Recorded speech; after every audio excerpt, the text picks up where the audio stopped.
بسم الله الرحمن الرحيم الحمد لله رب العالمين والصلاة والسلام على أشرف الأنبياء والمرسلين وعلى آله وأصحابه أجمعين ومن تبعهم بإحسان إلى يوم الدين أما بعد.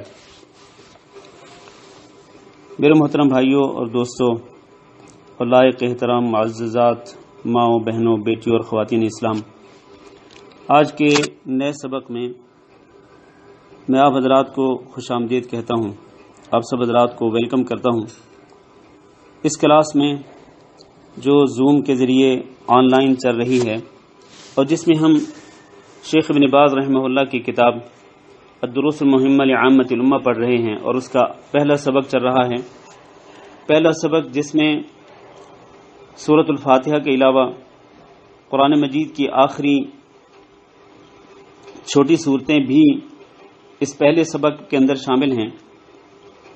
تو ہم نے پچھلے 3 دنوں کے اندر کچھ صورتوں کی تفسیر پڑھی تھی، اور آج ہم کوشش کرتے ہیں کہ زیادہ سے زیادہ صورتیں پڑھ لیں. اگر کچھ صورتیں باقی رہ گئیں تو انشاءاللہ ہم کل مکمل کریں گے. تو جیسا کہ میں نے پہلے بھی کہا تھا کہ یہ قرآن مجید کی جو چھوٹی سے چھوٹی صورتیں ہیں یہ بڑی اہمیت رکھتی ہیں اور بہت ہی امپورٹنٹ ہیں، کیونکہ زیادہ تر عام مسلمانوں کو یہی چھوٹی صورتیں یاد ہوتی ہیں. تو ان صورتوں کے الفاظ کو یاد کرنا ہی کافی نہیں ہے، بلکہ ان صورتوں کی قرأت کو درست کرنا بھی ضروری ہے. ان صورتوں کو اسی طرح پڑھا جائے جس طرح یہ صورتیں اللہ تعالیٰ نے نازل فرمائی ہیں. ان صورتوں کا تلفظ درست ہو، خاص طور پر سورۃ الفاتحہ کا، کہ جس کے بغیر نماز کی کوئی ایک رکعت بھی نہیں ہوتی، چاہے کوئی امام ہو، چاہے کوئی مقتدی ہو، چاہے کوئی اکیلے نماز پڑھ رہا ہو. تو ان سورۃ الفاتحہ کے ساتھ ان چھوٹی صورتوں کی قرأت کو درست کرنا، ان کا تلفظ درست کرنا انتہائی ضروری ہے، اور پھر ان کا معنی مفہوم معلوم کرنا، ان کی مختصر تفسیر پڑھنا یہ بھی انتہائی ضروری ہے. اور پھر اس کے بعد ہم جو کچھ پڑھیں اور جو کچھ سیکھیں اس پر عمل کرنا بھی انتہائی ضروری ہے. اللہ رب العزت سے دعا ہے کہ اللہ ہمیں یہ قرآن مجید کو چھوٹی صورتیں جو ہم پڑھ رہے ہیں انہیں اور اسی طرح پورے قرآن مجید کو سمجھنے اور اس پر عمل کرنے کی توفیق دے. آج ہم سورۃ الماعون سے شروع کرتے ہیں، کیونکہ کل ہم نے سورۃ قریش تک پڑھا تھا. آج ہم سورۃ الماعون کی تفسیر سے شروع کرتے ہیں.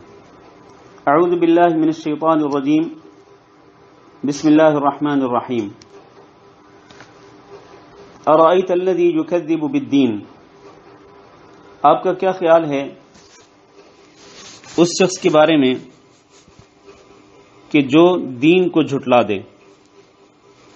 کیا آپ نے دیکھا ارأیت الذی یکذب بالدین، کیا آپ نے دیکھا اس شخص کو جو دین کو جھٹلا دے؟ یہاں دین سے مراد جزا ہے، بدلہ ہے، اور اس سے مقصود یوم جزا اور یوم قیامت ہے. یعنی آپ کا کیا خیال ہے اس شخص کے بارے میں، یا کیا آپ نے دیکھا ہے اس شخص کو کہ جو یوم جزا کو، بدلے کے دن کو، یعنی قیامت کے دن کو جھٹلاتا ہے؟ ایک تو یہ معنی اس کا، اور دوسرا معنی دین کا معنی دین ہی ہے. کیا آپ نے دیکھا اس شخص کو کہ جو دین کو جھٹلاتا ہے؟ اللہ کا دین کیا ہے؟ اللہ کا دین دین اسلام ہے، جو اللہ رب العزت نے تمام انبیاء پہ نازل فرمایا. ہمارے پیارے نبی جناب محمد صلی اللہ علیہ وسلم پر بھی اللہ تعالیٰ نے یہی دین نازل فرمایا. تو اللہ تعالیٰ پوچھ رہے ہیں کہ کیا تم نے دیکھا ہے اس شخص کو کہ جو دین کو جھٹلاتا ہے، یعنی دین اسلام کو جھٹلاتا ہے؟ تو یہاں یہ پوچھا جا سکتا ہے کہ اے اللہ، اس کے بارے میں آپ کیا کہنا چاہتے ہیں جو یوم جزا کو، یعنی قیامت کے دن کے بدلے کو، قیامت کے دن کی جزا کو جھٹلاتا ہو، یا پھر وہ دین اسلام کو جھٹلاتا ہو؟ اے اللہ، آپ اس کے بارے میں کیا کہنا چاہتے ہیں؟ اللہ تعالیٰ نے فرمایا فَذَلِكَ الَّذِي يَدُعُّ الْيَتِيمَ، وہ جو کہ یوم جزا کو یا یوم جزا کے بدلے کو یا پھر دین اسلام کو جھٹلاتا ہے، یہ وہ شخص ہے فذالک، یہ وہ شخص ہے الذی یدع الیتیم، جو کہ یتیم کو دھکے دیتا ہے۔ اس سے یہ ثابت ہوا کہ یتیم کو دھکے دینا اور یتیم سے بدسلوکی کرنا یہ کس کی صفت ہے؟ یہ اس کی صفت ہے جو قیامت کے دن کو جھٹلاتا ہو اور اس کا یہ عقیدہ ہو کہ قیامت کے دن کوئی کسی کو بدلہ نہیں ملے گا، جزا نہیں ملے گی، قیامت کے دن ہونے والا حساب و کتاب اس کو جھٹلاتا ہو، تو یہ اس کی صفت ہو سکتی ہے کہ وہ یتیم کو دھکے دیتا ہے۔ ورنہ جو شخص یوم جزا کو، یوم قیامت کو مانتا ہو، وہ کیا کرتا ہے؟ اس کا رویہ یتیم کے ساتھ کیسا ہوتا ہے؟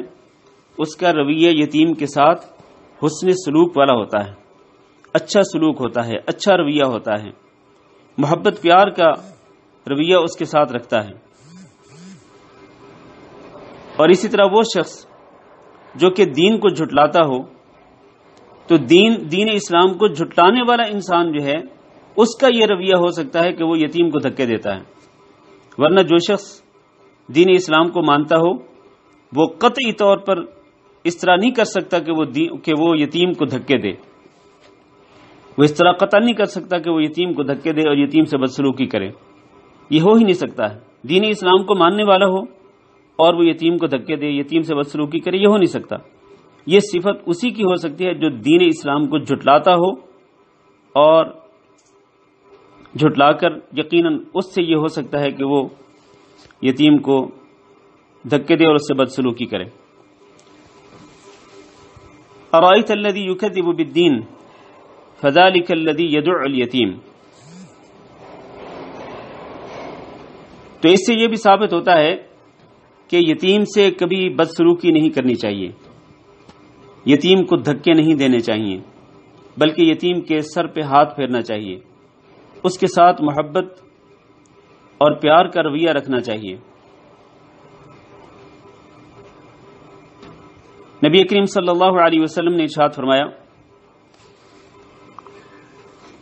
کہ انا وکافل الیتیم کہاتین، کہ میں اور یتیم کی کفالت کرنے والا ان دو انگلیوں کی مانند ہوں گے۔ اور آپ صلی اللہ علیہ وسلم نے اپنی انگشت شہادت اور درمیانی انگلی ان دونوں کے ساتھ اشارہ کر کے فرمایا کہ میں اور کافل یتیم کی کفالت کرنے والا ہم دونوں اس طرح ہوں گے۔ کہاں پر؟ جنت میں، بالکل اسی طرح ہوں گے جنت کے اندر جس طرح یہ دو انگلیاں اکٹھی ہیں۔ تو آپ اس سے اندازہ کر سکتے ہیں کہ یتیم کی کفالت کرنا، یتیم سے حسن سلوک کرنا کس قدر فضیلت والا عمل ہے۔ تو یتیموں کے ساتھ حسن سلوک کرنا چاہیے۔ ایسا نہیں ہے کہ یتیموں کو دھکے دیے جائیں اور یتیموں کو گھر سے نکالا جائے، یتیموں کا مال کھا لیا جائے۔ جو شخص یتیموں کا سرپرست ہو وہ بجائے اس کے کہ یتیموں کا مال ان پہ خرچ کرے، وہ ان کا مال اپنے پیٹ میں ڈالنا شروع کر دے، یہ بہت ہی خطرناک عمل ہے۔ اللہ تعالیٰ نے قرآن مجید میں ارشاد فرمایا ان الذين يأكلون اموال اليتامى ظلما انما يأكلون في بطونهم نارا، وہ لوگ جو ظلم کرتے ہوئے یتیموں کے مال کھاتے ہیں تو وہ کیا کرتے ہیں؟ انما يأكلون في بطونهم نارا، وہ اپنے پیٹوں کے اندر جہنم کی آگ کو بھر رہے ہیں والعیاذ باللہ۔ وسيصلون سعيرا، اور قیامت کے دن ان کو جہنم کی آگ کے اندر جھونک دیا جائے گا والعیاذ باللہ۔ تو اس آیت کے اندر بہت سخت وعید ہے ان لوگوں کے لیے کہ جو یتیموں کا مال ہڑپ کر جاتے ہیں اور یتیموں کو دھکے دیتے ہیں اور یتیموں سے بدسلوکی کرتے ہیں۔ تو سورۃ الماعون کی پہلی دو آیات سے یہ سبق ملتا ہے کہ یتیموں کو دھکے دینا یہ اس شخص کی صفت ہو سکتی ہے جو قیامت کے دن کو جھٹلاتا ہو یا دین اسلام کو جھٹلاتا ہو، یہ اس کی صفت ہو سکتی ہے۔ ورنہ جو شخص قیامت کے دن کو مانتا ہو اور اس کا ایمان ہو کہ قیامت کے دن حساب و کتاب ہوگا اور بدلہ دیا جائے گا، نیک اعمال کا بدلہ اچھا بدلہ دیا جائے گا اور برے اعمال کا بدلہ جو ہے وہ برا بدلہ دیا جائے گا، اور جو شخص دین اسلام کی تصدیق کرتا ہے تو وہ یتیموں کو دھکے نہیں دیتا بلکہ وہ یتیموں کے ساتھ اچھا سلوک کرتا ہے۔ تو ایک تو یہ صفت ہوئی اس کی جو دین کو جھٹلاتا ہے، یا قیامت کے دن کو جھٹلاتا ہے کہ وہ یتیموں کو دھکے دیتا ہے. دوسری اس کی صفت کیا ہے؟ فرمایا ولا یحض علی طعام المسکین، اور وہ یعنی وہ شخص جو یوم جزا کو جھٹلاتا ہو یا دین اسلام کو جھٹلاتا ہو، اس کی دوسری صفت یہ ہے کہ وہ مسکین کو کھانا کھلانے کی ترغیب بھی نہیں دیتا.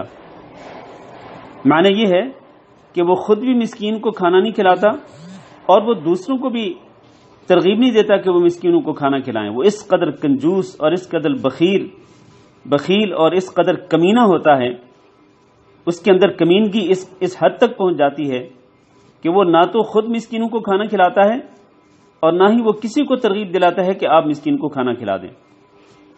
اس سے یہ ثابت ہوتا ہے کہ یتیموں کو کھانا کھلانا یہ اس شخص کی صفت ہے کہ جو قیامت کے دن کو مانتا ہو اور دین اسلام کو مانتا ہو، وہ یقیناً مسکینوں کو کھانا کھلائے گا اور اس کی ترغیب بھی دے گا. لیکن جو شخص قیامت کے دن کو نہ مانتا ہو اور دین اسلام کا انکار کرتا ہو تو اس کی یہ صفت ہو سکتی ہے کہ وہ مسکینوں کو کھانا کھلاتا بھی نہیں خود اور دوسروں کو بھی ترغیب نہیں دیتا. پھر اللہ تعالیٰ نے فرمایا فویل للمصلین، چنانچہ ہلاکت ہے، بربادی ہے، اور ایک قول کے مطابق جہنم کی ایک وادی جس کا نام ویل ہے ان لوگوں کے لیے کہ جو نمازیں پڑھتے ہیں. مصلین، نمازیں پڑھنے والوں کے لیے ہلاکت اور بربادی یا جہنم کی ایک وادی ہے. اللہ نمازیں پڑھنے والے مصلین کے لیے ہلاکت اور بربادی کیوں ہے؟ اللہ تعالیٰ نے فرمایا الذین هم عن صلاتهم ساہون، تمام کے تمام نمازیوں کے لیے ہلاکت اور بربادی نہیں بلکہ ان لوگوں کے لیے ہلاکت اور بربادی ہے، ان نمازیوں کے لیے کہ جو اپنی نمازوں سے غافل رہتے ہیں. الذین هم عن صلاتهم ساہون، جو اپنی نمازوں سے غافل رہتے ہیں. یہاں غافل رہنے کے دو معنی ہیں. نماز سے غافل رہنے کا ایک معنی تو یہ ہے کہ نماز پڑھتے تو ہیں لیکن وہ نماز بے وقت پڑھتے ہیں، وقت اور بے وقت کی پرواہ نہیں کرتے. مصلین نمازیں پڑھتے ہیں لیکن وہ کبھی وقت پر پڑھ لیتے ہیں اور کبھی بے وقت پڑھتے ہیں. نبی کریم صلی اللہ علیہ وسلم نے ارشاد فرمایا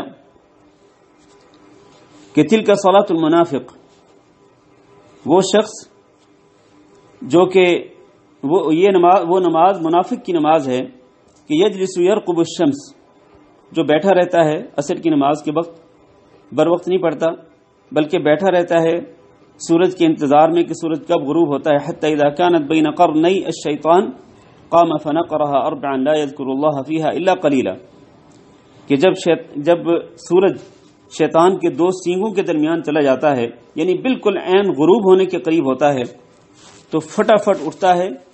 فنقرها اربعا، تو 4 ٹھنگے مارتا ہے، یعنی جلدی جلدی نماز پڑھتا ہے. جناب رکوع کر رہا ہے، پھر سجدہ کر رہا ہے، پھر اٹھ رہا ہے، پھر سجدہ کر رہا ہے، اس طرح 4 ٹھنگے جلدی جلدی مارتا ہے. لا یذکر اللہ فیہا الا قلیلا، اور ان 4 رکعات کے اندر وہ اللہ کا ذکر بہت ہی کم کرتا ہے. تو اللہ کے رسول صلی اللہ علیہ وسلم نے اس نماز کو منافق کی نماز قرار دیا کہ جو عصر کی نماز کو دانستہ طور پر لیٹ کرے، اتنا لیٹ کرے کہ سورج انتہائی غروب ہونے والا ہو، غروب ہونے کے قریب ہو، تو اس وقت اگر وہ نماز پڑھے گا تو وہ نمازی منافق ہوگا اور اس کی نماز منافق کی نماز ہوگی. تو یہاں پر گویا کہ اللہ رب العزت ان منافقوں کے بارے میں کہہ رہے ہیں کہ جو نمازیں تو پڑھتے ہیں لیکن بے وقت پڑھتے ہیں، اول وقت میں نہیں پڑھتے، ان کو لیٹ کر کے پڑھتے ہیں. ایسے منافقوں کے لیے اللہ تعالیٰ فرما رہے ہیں کہ ان کے لیے ہلاکت اور بربادی ہے. اور اسی طرح اس کا ایک معنی یہ بھی ہے کہ وہ نمازوں سے غافل رہتے ہیں اور اگر کبھی نماز پڑھتے بھی ہیں تو ریاکاری کے لیے پڑھتے ہیں، دکھلاوا کرتے ہیں. اسی لیے اللہ تعالیٰ نے اس کے بعد فرمایا الذین هم یراؤون، وہ نماز تو پڑھتے ہیں لیکن کس لیے پڑھتے ہیں؟ دکھلاوا کرنے کے لیے، لوگوں کو دکھلانے کے لیے، لوگوں کی تعریفیں سننے کی خاطر کہ لوگ اس کو نمازی کہیں. تو گویا کہ کون سے نمازی ہیں جن کے لیے ہلاکت اور بربادی ہے؟ یہ وہ نمازی ہیں کہ جو نمازوں کو ان کے اول اوقات میں نہیں پڑھتے، نمازوں کو لیٹ کر کے پڑھتے ہیں، نمازوں کو دانستہ طور پہ قضا کر کے پڑھتے ہیں. مثال کے طور پر اب فجر کی نماز جو ہے اس کا ٹائم یہ ہے کہ سورج طلوع ہونے سے پہلے پہلے پڑھی جائے، لیکن ایک شخص عادت ہی بنا لے کہ روزانہ وہ فجر کی نماز سورج طلوع ہونے کے بعد پڑھتا ہے. تو اس کی یہ نماز منافق کی نماز ہے، اس کی نماز سچے مومن کی نماز نہیں، ورنہ اگر یہ سچا مومن ہوتا تو نماز کو سورج طلوع ہونے سے پہلے پڑھتا۔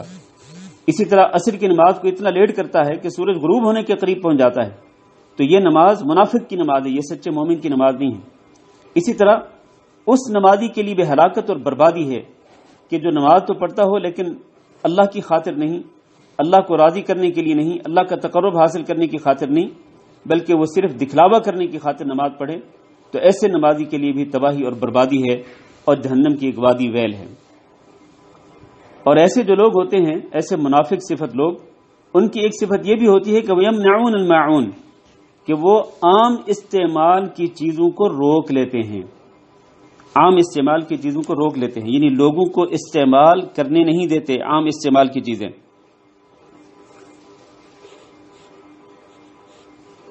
جیسا کہ آپ کو معلوم ہے کہ گھروں کے اندر بعض عام استعمال کی چیزیں ہوتی ہیں، مثال کے طور پر ہانڈی ہے، جگ ہے، گلاس ہے، یا کوئی بھی برتن ہے، یا ماچس ہے آگ جلانے کے لیے۔ تو اگر کوئی شخص کسی سے یہ کہے کہ بھئی اپنا یہ برتن دے دو، میں اس برتن کو استعمال کر کے آپ کو واپس کر دوں گا، یا مثلا وہ یہ کہے کہ مجھے آگ جلانے کے لیے ماچس چاہیے، آپ اپنی ماچس دے دیں، یا مثلا کسی کے جیب میں پین ہو اور وہ اس کو کہے کہ بھئی اپنا پین دے دو، میں ذرا لکھ کے پھر آپ کو واپس کرتا ہوں، تو وہ اس طرح کی جو عام استعمال کی چیزیں ہیں وہ روک لے اور اپنے مسلمان بھائیوں کو ان سے فائدہ نہ اٹھانے دے، تو یہ بھی صفت ہے منافقوں کی کہ وہ نمازیں بھی تاخیر کر کے پڑھتے ہیں، لوگوں کو دکھلانے کے لیے پڑھتے ہیں، اور عام استعمال کی چیزیں ان کے اندر بخل اور کنجوسی اس قدر ہوتی ہے، ان کے اندر اتنی کمینگی ہوتی ہے کہ وہ عام استعمال کی چیزیں بھی مسلمانوں کو دینے سے پرہیز کرتے ہیں اور ان کو استعمال کے لیے نہیں دیتے ہیں۔ تو یہ جو سورۃ الماعون ہے، اس سے ہمیں جو سبق ملتا ہے میرے عزیز بھائی اور دوستو، اس سورۃ الماعون سے ہمیں یہ سبق ملتا ہے کہ ہمیں ہمیشہ یتیموں کے ساتھ اچھا سلوک کرنا چاہیے، یتیموں کی کفالت کرنی چاہیے، یتیموں کے ساتھ محبت و پیار کا سلوک کرنا چاہیے، اور اسی طرح مسکینوں کو کھانا کھلانا بھی چاہیے اور دوسروں کو بھی مسکینوں کو کھانا کھلانے کی ترغیب دلانی چاہیے، اور ہم نمازیں پابندی کے ساتھ پڑھیں اور بر وقت ادا کریں، کسی نماز کے اندر دانستہ طور پہ تاخیر نہ کریں، اور ریاکاری مقصود نہ ہو بلکہ صرف اور صرف اللہ رب العزت کی رضا حاصل کرنا مقصود ہو۔ اور جہاں تک عام استعمال کی چیزیں ہیں تو ان کو دینے میں انسان وسعت ظرفی کا ثبوت دے اور اس میں انسان کنجوسی اور بخل نہ کرے۔ تو یہ صفات سچے مومن کی ہیں، یتیموں کی کفالت کرنا، مسکینوں کو کھانا کھلانا، نماز بر وقت پڑھنا، نماز کے اندر ریاکاری نہ کرنا، عام استعمال کی چیزوں کو نہ روکنا، یہ سچے مومن کی صفات ہیں۔ ورنہ ایک شخص جو کہ قیامت کے دن کو جھٹلاتا ہو، قیامت کے دن کی جزا اور اس کے بدلے کو جھٹلاتا ہو، یہ دین اسلام کو جھٹلاتا ہو، تو اس کے اندر ان صفات کے عکس ہوتی ہیں کہ وہ یتیموں کو دھکے دیتا ہے، مسکینوں کو کھانا کھلانے کی ترغیب بھی نہیں دیتا، نماز پڑھتا ہے تو بر وقت نہیں پڑھتا، بے وقت پڑھتا ہے اور دکھلاوا کرتے ہوئے پڑھتا ہے اور عام استعمال کی چیزوں کو روکتا ہے۔ تو ہمیں سچے مومنوں کی صفات کو اختیار کرنا چاہیے، اور منافقوں کی صفات جو کہ دین اسلام کو جھٹلاتے ہیں، قیامت کے دن کو جھٹلاتے ہیں، ہمیں وہ صفات اختیار نہیں کرنی چاہیے۔ تو اس طرح یہ سورۃ الماعون کی تفسیر مکمل ہوئی۔ اس کے بعد آگے بڑھتے ہیں سورۃ الکوثر۔ سورۃ الکوثر، بسم اللہ الرحمن الرحیم، انا اعطیناک الکوثر، انا اعطیناک الکوثر، بے شک ہم نے آپ کو کوثر عطا کر دی ہے۔ انا اعطیناک الکوثر، کہ ہم نے آپ کو یقینی طور پر الکوثر عطا کر دی ہے۔ اس صورت کا تھوڑا سا پس منظر آپ ذرا سن لیں۔ پس منظر یہ ہے کہ مکہ مکرمہ میں آپ جانتے ہیں کہ مسلمان کمزور تھے اور کفار طاقتور تھے۔ کفار مسلمانوں کو اذیتیں پہنچاتے تھے اور ان کو تکلیفیں دیا کرتے تھے، ان کو مختلف قسم کے عذاب چکھاتے تھے۔ طاقتور کفار کمزور مسلمانوں پہ ظلم کرتے تھے۔ اور پھر ایک اور بات یہ کہ کافروں کا یہ جو رویہ تھا، اس رویے سے نبی صلی اللہ علیہ وسلم انتہائی پریشان ہوتے تھے، خود مسلمان جو ان کے مظالم سہ رہے تھے وہ بھی بہت پریشان ہوتے تھے۔ اور اس کے علاوہ اللہ رب العزت نے رسول اکرم صلی اللہ علیہ وسلم کو جو نرینہ اولاد دی، اللہ تعالیٰ نے وہ واپس لے لی۔ حضرت خدیجہ رضی اللہ تعالیٰ عنہ کے بطن سے جو بیٹے پیدا ہوئے اللہ تعالیٰ نے وہ واپس لے لیے۔ تو کفار جو ہیں وہ مختلف قسم کی باتیں کرنے لگے، اور وہ یہ کہتے تھے کہ اللہ تعالیٰ نے محمد صلی اللہ علیہ وسلم کو اور مسلمانوں کو چھوڑ دیا ہے، اللہ تعالیٰ نے مسلمانوں کو کچھ نہیں دیا، اور ان کے نبی حضرت محمد صلی اللہ علیہ وسلم کو کچھ بھی نہیں عطا کیا، اللہ نے چھوڑ دیا ہے۔ اللہ نے اس کے جواب میں سورۃ الضحیٰ نازل فرمائی کہ والضحیٰ واللیل اذا سجی ما ودعک ربک وما قلی، اللہ تعالیٰ نے آپ کو چھوڑا نہیں ہے، اللہ تعالیٰ نے آپ کو نہیں چھوڑا، اور اللہ تعالیٰ آپ سے ناراض نہیں ہوا۔ اس صورت میں اللہ نے فرمایا انا اعطیناک الکوثر، ہم نے آپ کو بہت کچھ دیا ہے۔ کیا دیا ہے؟ الکوثر، الکوثر کا معنی ہے خیر کثیر، ہم نے آپ کو بہت زیادہ خیر عطا کی ہے۔ وہ بہت زیادہ خیر کیا تھی؟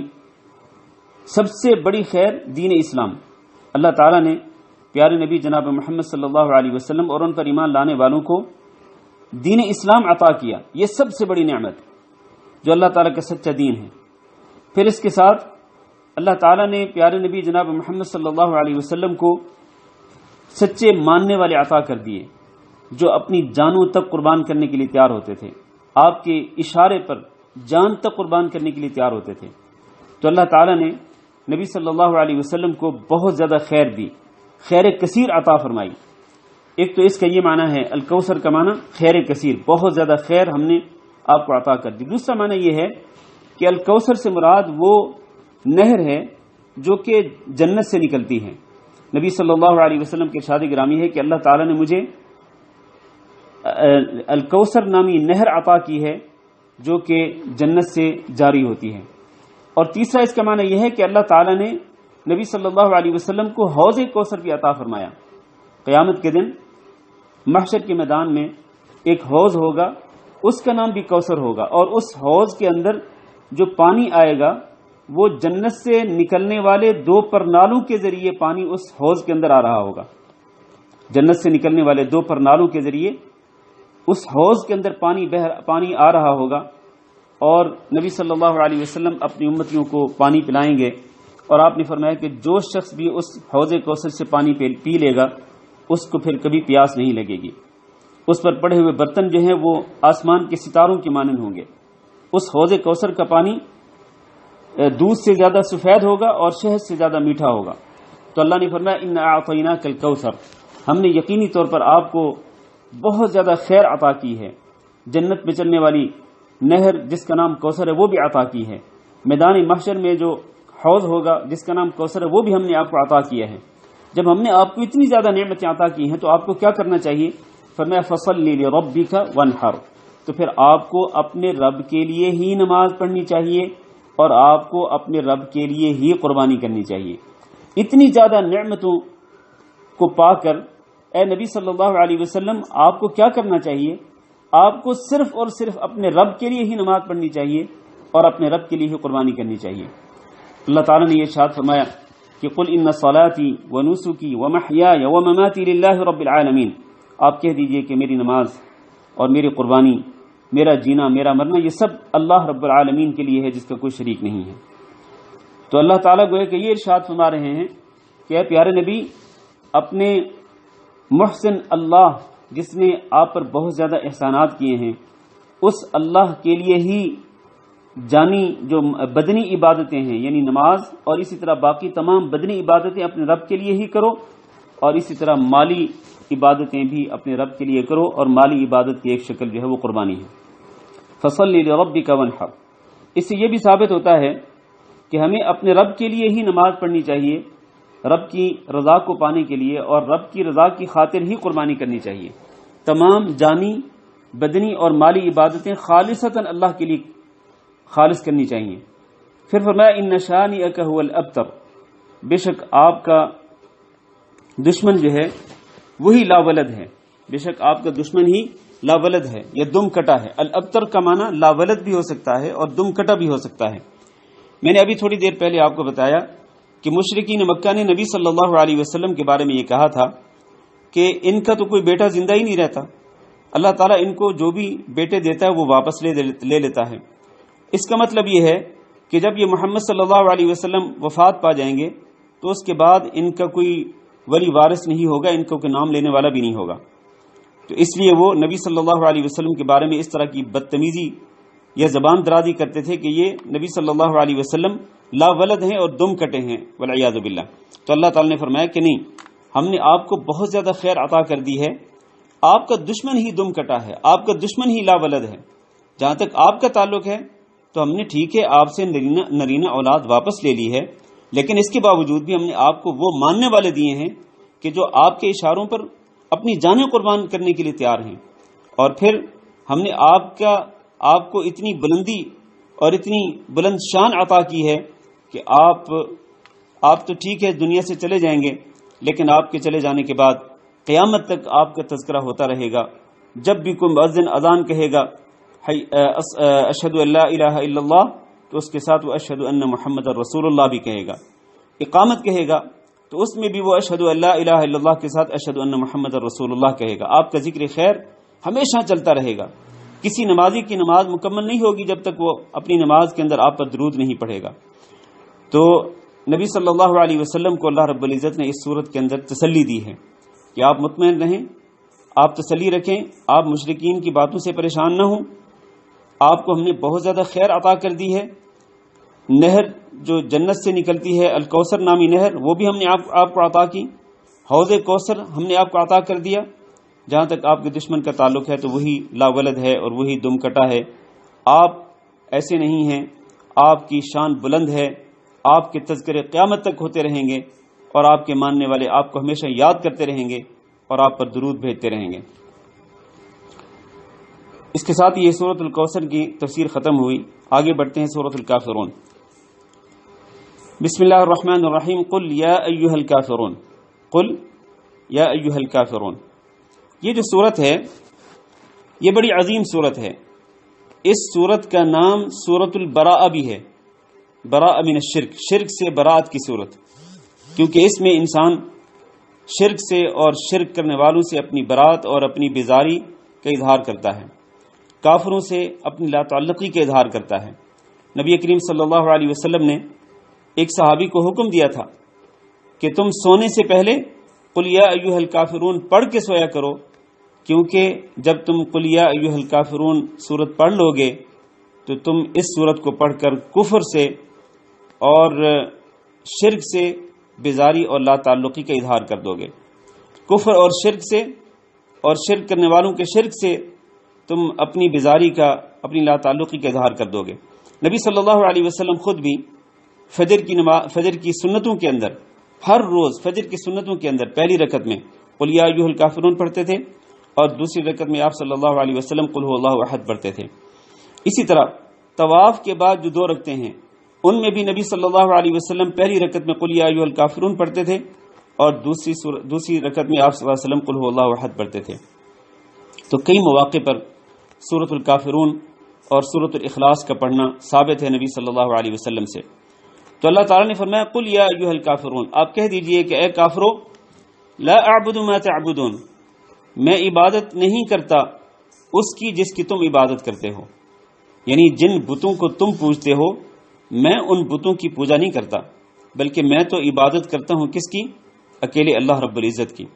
ولا انتم عابدون ما اعبد، اور نہ ہی تم عبادت کرنے والے ہو اس کی جس کی میں عبادت کرتا ہوں. یعنی تم اگر اپنے کفر پہ قائم رہو گے، اپنے شرک پہ قائم رہو گے تو تم عبادت کرنے والے نہیں ہو اس کی جس کی میں عبادت کرتا ہوں، یعنی اللہ تعالیٰ کی.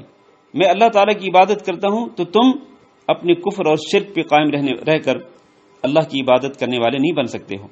ولا انا عابد ما عبدتم، اور نہ ہی میں عبادت کرنے والا ہوں اس کی جس کی تم عبادت کرتے ہو. یہاں پر اہل علم نے یہ کہا ہے کہ جو پہلا جو جملہ ہے نا لا اعبد ما تعبدون، آیت نمبر 2 میں، اس کا تعلق ہے حال کے ساتھ، اور یہ جو ہے نا ولا انا عابد ما عبدتم، اس کا تعلق ہے مستقبل کے ساتھ. کیا مطلب ہے؟ لا اعبد ما تعبدون، کہ میں اب ان کی عبادت نہیں کرتا جن کی تم عبادت کر رہے ہو، یعنی ان بتوں کی عبادت نہیں کر سکتا جن کی تم عبادت کر رہے ہو. اور یہ جو آیت نمبر 4 میں ہے ولا انا عابد ما عبدتم، اور میں نہیں ہوں عبادت کرنے والا اس کی جس کی تم عبادت کرتے ہو، اس کا معنی یہ ہے کہ مستقبل میں، فیوچر میں بھی میں نہ تو میں اب عبادت کرتا ہوں ان کی جن کی تم عبادت کرتے ہو، اور نہ ہی میں فیوچر میں ان کی عبادت کرنے والا ہوں جن کی تم عبادت کرتے ہو، یعنی بتوں کی۔ پھر فرمایا وَلَا أَنْتُمْ عَابِدُونَ مَا أَعْبُدُ، اور نہ ہی تم عبادت کرنے والے بن سکتے ہو اس کی جس کی میں عبادت کرتا ہوں، کیونکہ تم تو کفر پر قائم ہو، تم تو شرک پر قائم ہو، تو تم اکیلے اللہ رب العزت کی عبادت کرنے والے نہیں بن سکتے ہو۔ تو گویا اللہ رب العزت نے نبی صلی اللہ علیہ وسلم کو تلقین فرمائی کہ آپ کھلے الفاظ کے اندر اعلان کر دیں، کافروں کو پکار کر اعلان کر دیں کہ میں ان کی پوجا نہیں کرتا جن کی تم پوجا کرتے ہو، اور نہ اب کرتا ہوں نہ آگے چل کے کر سکتا ہوں، میرا تم سے اس بات پر کوئی سمجھوتا نہیں ہو سکتا۔ اس صورت کا ایک تھوڑا سا پس منظر ہے، وہ میں بتا دوں آپ کو، اور اس پس منظر کو آپ سامنے رکھیں گے تو پھر اس صورت کو سمجھنا آسان ہو جائے گا۔ پس منظر یہ ہے کہ بعض کافروں نے یہ کہا تھا نبی صلی اللہ علیہ وسلم سے کہ آپ اس طرح کریں کہ آپ ہمارے معبودوں کو برا بھلا نہ کہیں۔ اگر آپ ہمارے معبودوں کو برا بھلا نہیں کہیں گے نا تو پھر ہم بھی آپ کے ساتھ کمپرومائز کر لیں گے اور مکہ میں مل جل کر رہیں گے، نہ ہماری کوئی آپ سے کوئی مخالفت ہوگی اور نہ آپ کی ہم سے کوئی مخالفت ہوگی۔ یا پھر اگر آپ یوں نہیں کر سکتے تو پھر آپ کم از کم اس طرح کر لیں کہ ایک سال آپ ہمارے معبودوں کی پوجا کر لیا کریں اور پھر اگلے سال ہم آپ کے معبود کی پوجا کر لیا کریں گے۔ تو اس کے جواب میں اللہ رب العزت نے یہ صورت نازل فرمائی کہ اے محمد صلی اللہ علیہ وسلم آپ ان کو کہہ دیں کہ آپ کے ساتھ کسی قسم کا کمپرومائز نہیں ہو سکتا، کسی قسم کا سمجھوتا نہیں ہو سکتا، اللہ کی توحید پر اور اللہ کی عبادت پر کسی قسم کا سمجھوتا نہیں ہو سکتا۔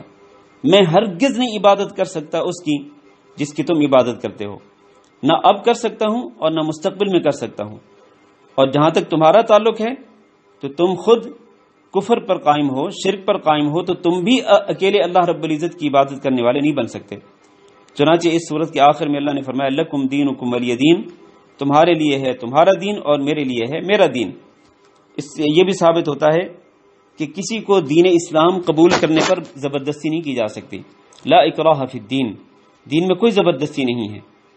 اللہ نے فرمایا لکم دینکم ولی دین، آپ کہہ دیں کہ تمہارے لیے ہے تمہارا دین اور میرے لیے ہے میرا دین، میں اپنے دین پر قائم ہوں تو تم اپنے دین پر قائم رہو، تو کسی پر زبردستی نہیں ہو سکتی ہے۔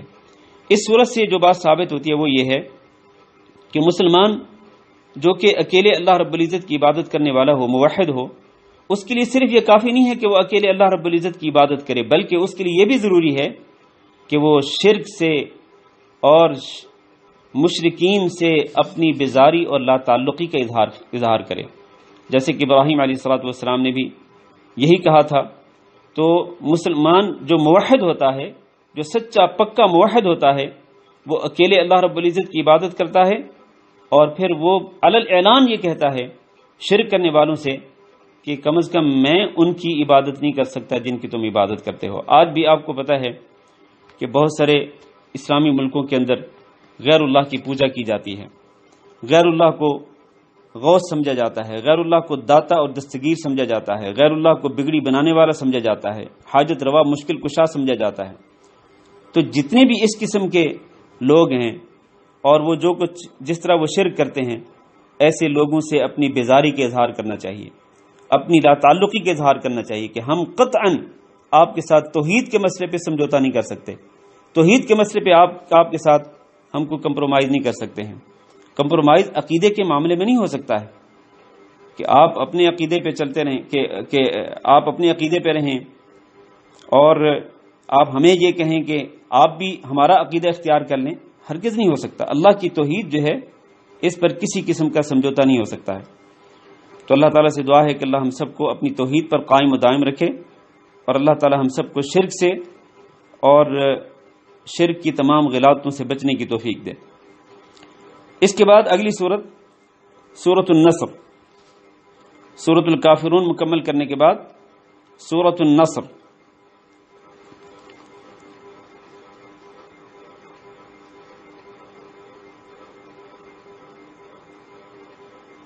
بسم اللہ الرحمن الرحیم۔ اذا جاء نصر اللہ والفتح، اذا جاء نصر اللہ والفتح، ورأيت الناس يدخلون في دين الله أفواجا فسبح بحمد ربك واستغفر إنه كان توابا. اذا جاء نصر اللہ، جب آ چکی اللہ کی مدد، والفتح اور فتح آ چکی. فتح سے مراد فتح مکہ ہے جو سن 8 ہجری میں ہوئی. جب اللہ کی مدد آ چکی اور اللہ کی مدد کے ساتھ فتح مکہ بھی نصیب ہو گئی. ورأیت الناس، اور آپ نے لوگوں کو دیکھ لیا کہ یدخلون فی دین اللہ افواجا، کہ وہ اللہ کے دین میں داخل ہو رہے ہیں گروہ در گروہ. تو پھر آپ کیا کریں؟ جب اللہ کی مدد آ گئی، فتح مکہ بھی نصیب ہو گئی اور آپ نے دیکھ لیا کہ لوگ اللہ کے دین میں گروہ در گروہ داخل ہو رہے ہیں، تو پھر آپ کیا کام کریں؟ فسبح بحمد ربک، تو آپ اپنے رب کی حمد کے ساتھ، اپنے رب کی تعریف کے ساتھ تسبیح بیان کریں. واستغفرہ، اور اس سے بخشش طلب کریں. انہ کان توابا، اس لیے کہ اللہ رب العزت ہمیشہ سے توبہ قبول کرنے والا ہے، بہت زیادہ توبہ قبول کرنے والا ہے. تواب کے اندر مبالغہ پایا جاتا ہے کہ اللہ تعالی ہمیشہ سے، اس کی صفت یہ ہے کہ وہ تواب ہے، یعنی ہمیشہ سے وہ توبہ قبول کرنے والا ہے. اس آیت کا پس منظر، اس صورت کا پس منظر یہ ہے کہ جب تک مکہ فتح نہیں ہوا تھا، اور جیسا کہ میں نے پہلے بتایا کہ مکہ فتح ہوا سن 8 ہجری میں، تو جب تک مکہ فتح نہیں ہوا تھا اس سے پہلے بہت سارے قبائل، بے شمار قبائل ایسے تھے جو اس انتظار میں بیٹھے تھے کہ اگر محمد صلی اللہ علیہ وسلم مکہ فتح کر لیتے ہیں تو پھر وہ یقیناً اللہ کے سچے نبی ہیں، تب ہم اسلام قبول کرنے میں تاخیر نہیں کریں گے.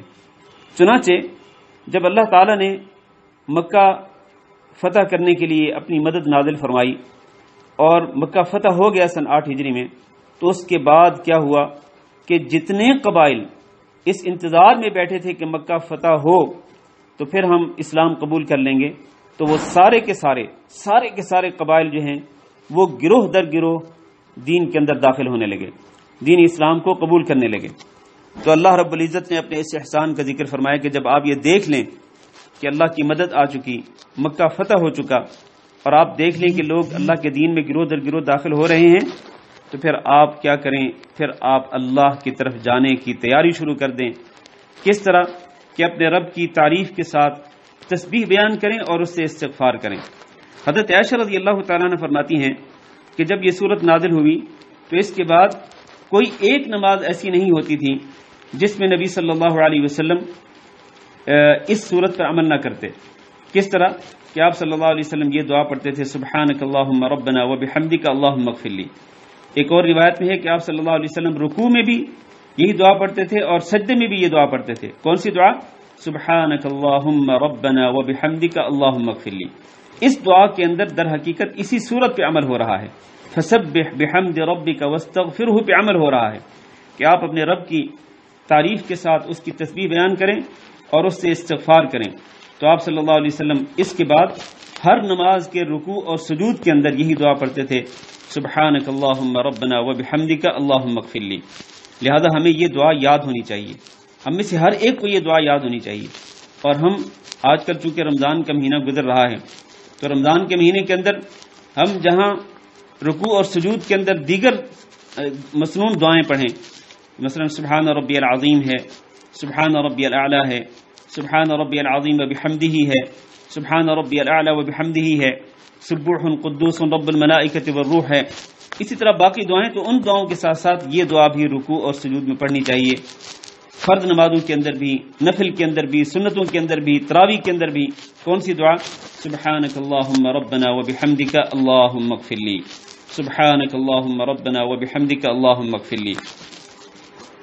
نبی صلی اللہ علیہ وسلم کثرت کے ساتھ اس کے اہتمام کرتے تھے.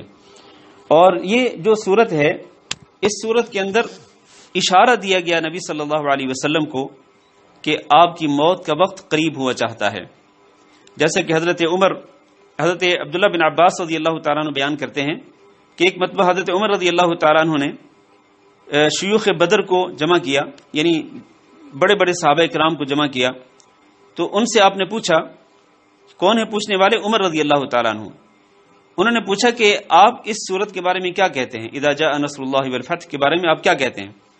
تو انہوں نے کہا کہ اس میں اللہ تعالیٰ نے بس یہی کہا ہے کہ جب فتح مکہ ہو جائے اور آپ لوگوں کو اللہ کے دین میں داخل ہوتے ہوئے دیکھ لیں گروہ در گروہ، تو پھر آپ اپنے رب کی حمد کے ساتھ تسبیح بیان کریں اور اس سے استغفار کریں. بس اتنی سی بات ہے، اس میں اور تو کوئی بات نہیں ہے. تو عمر رضی اللہ تعالیٰ عنہ نے حضرت عبداللہ بن عباس سے پوچھا کہ تم کیا کہتے ہو؟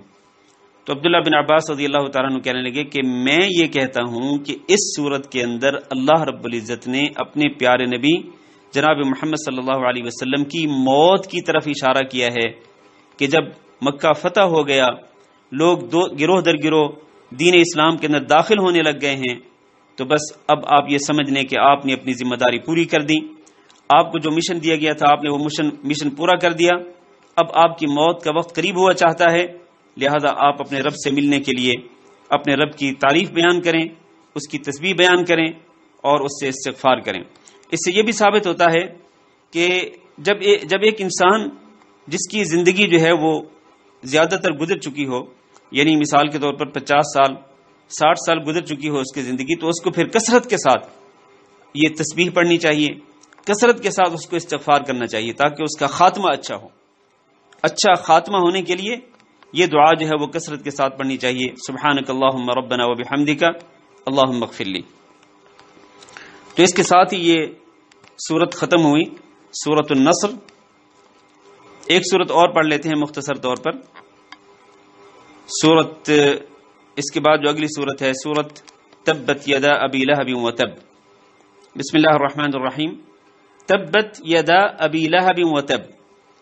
ہلاک ہو گئے ابو لہب کے دونوں ہاتھ اور وہ خود بھی ہلاک ہو گیا. ابو لہب کے بارے میں آپ کو معلوم ہے کہ یہ نبی صلی اللہ علیہ وسلم کا چچا تھا، اور یہ نبی صلی اللہ علیہ وسلم کا چچا ہو کر بھی نبی صلی اللہ علیہ وسلم کا سب سے بڑا دشمن تھا، یا جو بڑے دشمن تھے نبی صلی اللہ علیہ وسلم کے، ان دشمنوں میں سے ایک دشمن ابو لہب بھی تھا. تو ابو لہب جو ہے اس کا نام عبد العزہ تھا.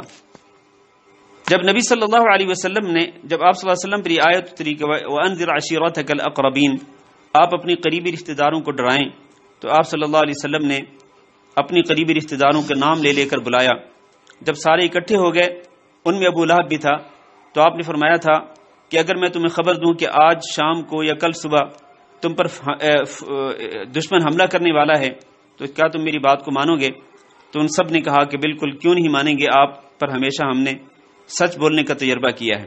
تو آپ نے فرمایا کہ میں تمہیں خبر دے رہا ہوں کہ اگر تم میرے دین کو، میرے پیغام کو قبول نہیں کرو گے تو پھر اللہ رب العزت کا سخت عذاب آنے والا ہے، میں تمہیں اس سے ڈراتا ہوں. تو تب ابو لہب نے کہا تھا کہ تبا لک الہذا جمعتنا، آپ پر ہلاکت اور آپ پر تباہی ہو، بربادی ہو، آپ نے ہمیں اس لیے بلایا تھا. تو اللہ تعالیٰ نے اس کے جواب میں یہ آیت نازل فرمائی، یہ صورت نازل فرمائی کہ ابو لہب کے دونوں ہاتھ ٹوٹ جائیں، ابو لہب کے دونوں ہاتھ برباد ہو جائیں، وتب، اور وہ خود بھی برباد ہو جائے. ما اغنى عنه ماله وما كسب.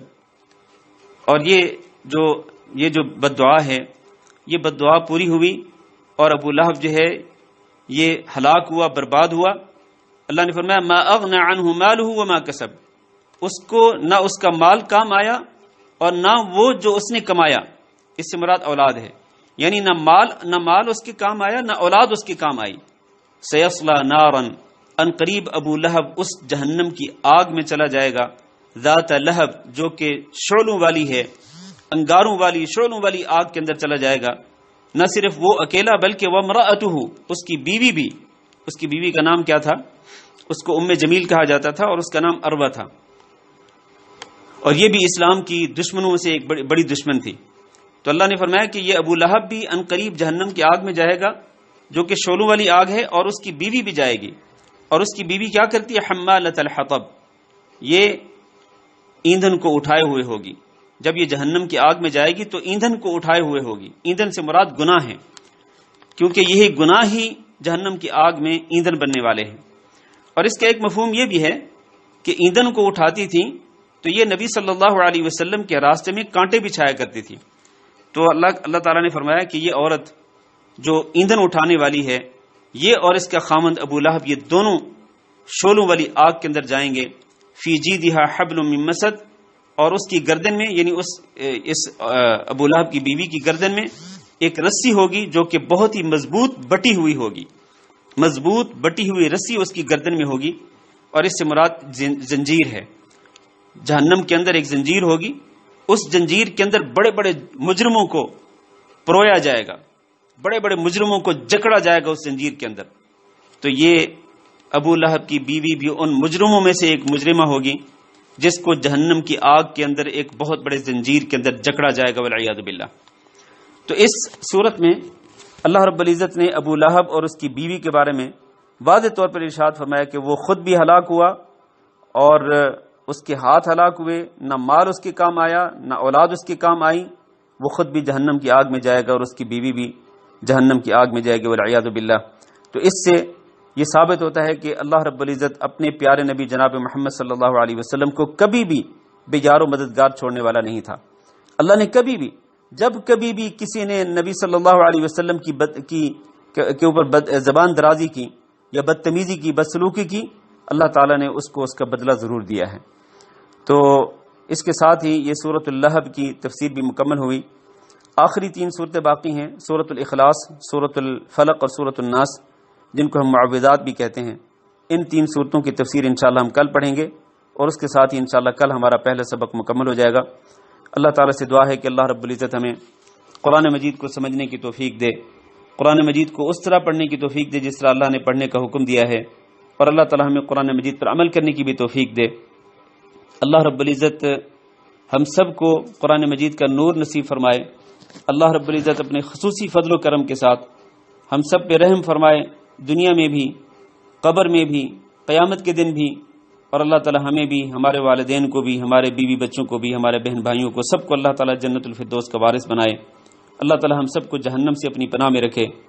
اور آج کل دنیا میں اور خاص طور پر امت اسلامیہ میں جو وبا پھیلی ہوئی ہے، اللہ تعالیٰ کے سامنے ہم دست بستہ، اللہ تعالیٰ سے ہم دست بستہ گزارش کرتے ہیں، اپیل کرتے ہیں، اللہ کے سامنے التجا کرتے ہیں کہ اللہ اپنے فضل و کرم سے اس وبا کو ٹال دے۔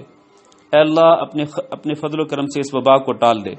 اے اللہ مسلمانوں کو اس وبا سے جلد از جلد نجات دے، اور اے اللہ تمام مسلمانوں کے لیے آسانیاں فرما، اور اے اللہ مشکلات کو دور فرما، اور اے اللہ دنیا اور آخرت کی ہر خیر و بھلائی نصیب فرما، اور اے اللہ ہر قسم کے شر اور فتنے سے اپنی پناہ میں رکھ۔